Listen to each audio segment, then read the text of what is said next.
I think the governance issue is really very key.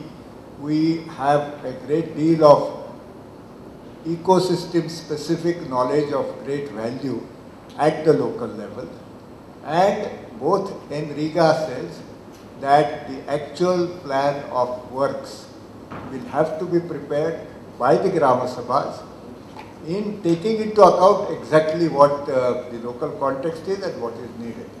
We also have a Biological Diversity Act which has not been implemented for 10 years, which says the local bodies will establish biodiversity management committees who will document. Of course, we have this People's Biodiversity Register, very few voluntary efforts, but no systematic implementation of the Act at all, except little bit in Kerala. And they have the authority. Now you spoke about making biodiversity's value visible.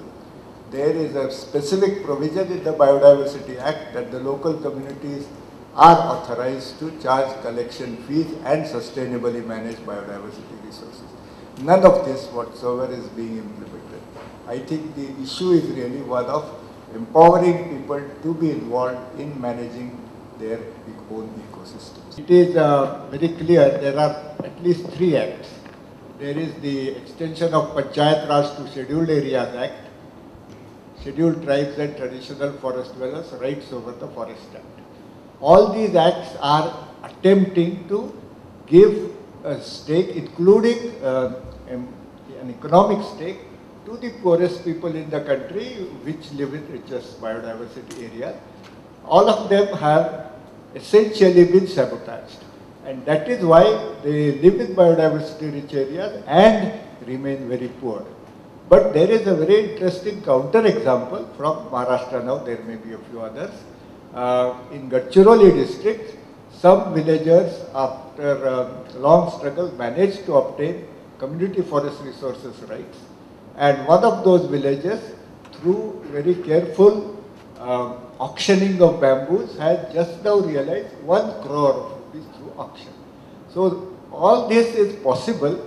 It is not being allowed, and I think and it is up to us to facilitate that these acts are actually implemented, and there is tremendous potential of the biodiversity value accruing to the local communities.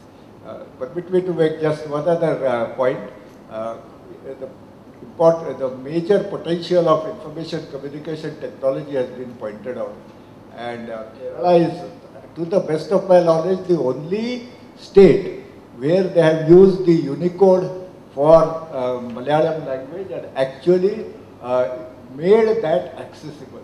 In Maharashtra, for example, all sorts of proprietary softwares are being used, and no Marathi access through web, certainly to government material, is almost impossible. And in general, although the possibilities very easily exist now for using Unicode and make Marathi and other Indian languages very accessible through ICT, this is not being done, and maybe Water and others can really take a lead and make sure that they do